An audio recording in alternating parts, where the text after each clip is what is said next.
Good morning दोस्तों। एक नई सुबह, एक नई ताजगी के साथ आपका अपना पीयूष पांडे आपसे जुड़ता हुआ। मेरे साथ आदरणीय मजर भाई सदैव रहते हैं, आज भी हैं, और हमारे रिस्पेक्टेड अवजीत सर भी आज हम लोग को ज्वाइन किया।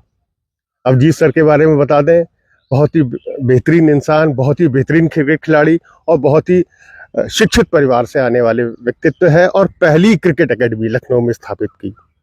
तो ये एक अवजीत भाई का परिचय है।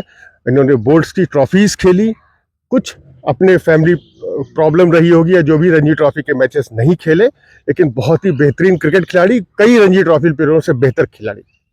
तो आज वो हम लोग के साथ जुड़ रहे हैं और अवजीत भाई से मैं कहूँगा अपने बारे में, अपनी एकेडमी के बारे में और कैसे बच्चों को थोड़ा गाइड करिए। एक छोटा लड़का जब अपने क्रिकेट की शुरुआत करने की सोचता है तो सबसे पहले ये सोचता है कि कौन सा ऐसा सेंटर है जहां हम जाएं, जहां हम अपने टैलेंट को शोकेस करें।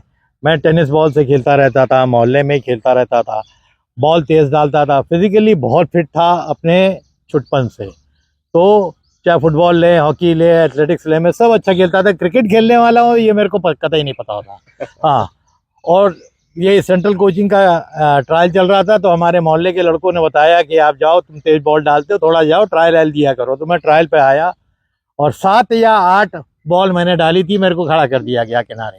तो मैं समझ गया कि मेरा पत्ता साफ हो गया। किस्मत मेरी बहुत अच्छी थी कि उस साल लाला अमरनाथ जी आए हुए थे, बाबू साहब ने बुलाया था, और सुरेंद्र और मोहिंदर अमरनाथ भी साथ में थे। इन लोगों ने देखा, बात हो गई, 4 घंटा ट्रायल चला सेंट्रल कोचिंग में। पूरे यूपी के आते हैं लड़के। दोपहर को टीम लगनी थी। दोपहर को जब मैं साइकिल से आया अपनी कॉलोनी से, तो देखा कि भाई लिस्ट तो लगी है, नाम तो है, बट बहुत नीचे नाम था मेरा। तो मेरे को समझ में नहीं आया क्या है। बाद में वो जो हमारे टाइम पे कोच थे भाटिया साहब, उन्होंने वो लिस्ट पढ़ी और उसमें 4 लड़कों के टिक किया था लाला साहब ने। उन 4 लड़कों में मेरा नाम था। हाँ, ये था कि ये लड़के हैं, इनको आप देखिए, ये मैंने टिक कर दिया कि इनके अंदर कुछ एक्स फैक्टर नजर आया है। तो वो जो मेरे 7 या 8 बॉल थी, उसी से शायद उन्होंने रिदम को देखा, स्पीड को देखा। मेरे को सीम पकड़ना भी नहीं आती थी तब तक, क्योंकि टेनिस बॉल खेलता। तो ये शुरुआत दौर हुई। फिर तो हम थे, मदर थे, हम लोग फिर बैचेस में आए। हॉस्टल में, जब तक हॉस्टल 1 साल लखनऊ में रहा, तब मैं रहा एज अ डे स्कॉलर आता था। बट हाँ, हम लोग डे स्कॉलर थे। और जब हॉस्टल कानपुर शिफ्ट हो गया, तो फिर हमारे कोच साहब ने हमें रोक लिया कि हम क्या दिखाएंगे, ये लड़का भी चला गया तो यहाँ से। तो हमें भी समझ में आया, मेरे भी सेंटिमेंट्स उनके साथ जुड़े हुए थे, मैं रुक गया। बाकी फिर हॉस्टल कानपुर शिफ्ट हो गया। फिर धीरे धीरे मेहनत करके खेलते रहे।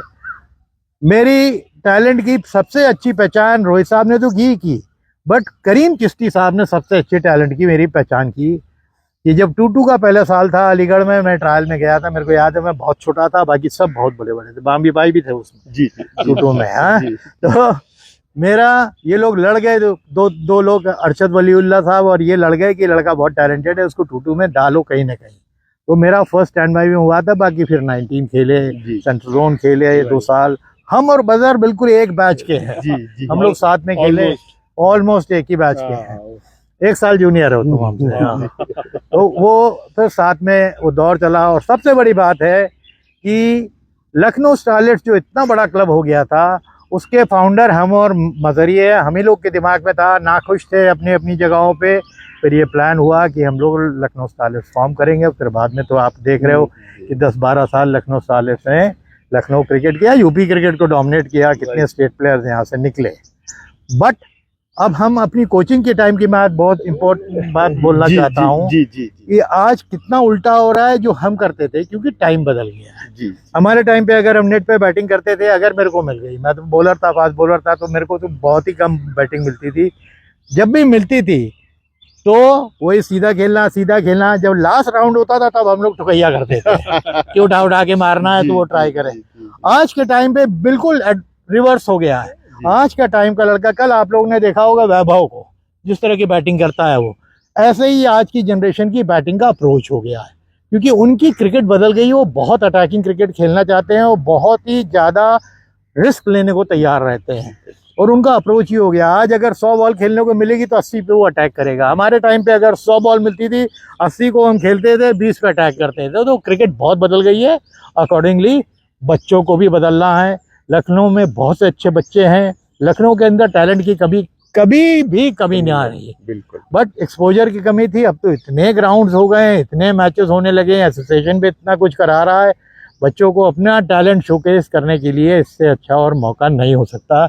ये मेरे ख्याल ये आने वाले 5 साल ये भी गोल्डन एरा होगा लखनऊ क्रिकेट का, अगर बच्चे जो उनको चांसेस मिल रहे हैं उसको लोग अपने आप को अप्लाई करें और उसकी अपॉर्चुनिटी को फ़ायदा उठाएं। और देखिए कितने कम शब्दों में कितनी अच्छी बातें अभिजीत भाई बता रहे हैं। और मैं खुद मजर भाई खड़े हैं मेरे बगल में, अभिजीत भाई खड़े, मैं शीश महल में इन लोगों के मैचेस देखा करता था। मैं अभी भी उन स्टेयर्स पे बैठ के, वो यादें हैं, वो मेरी बहुत सी पुरानी यादें, नेट्स पे खड़े होके सर लोगों की बैटिंग और बॉलिंग देखता था। तो ये जो हम कोशिश कर रहे हैं लगातार, आपको अभी चूंकि वीडियो लंबा हो रहा है इसको यहीं एंड करेंगे और आपको बहुत जल्दी अभिजीत भाई से ये पूछेंगे कि एक खिलाड़ी जो उसको तीनों फॉर्मेट में आगे बढ़ना है कैसे अपनी अच्छी परफॉर्मेंस करे और कैसे आगे बढ़े। और मजहर भाई से भी बहुत कुछ हमें आज जुड़ना है, उनसे भी बहुत कुछ ज्ञान प्राप्त करना है। तो थैंक यू। मेरे इस वीडियो को लाइक करिए, सब्सक्राइब करिए, शेयर करिए और जुड़ते रहिए।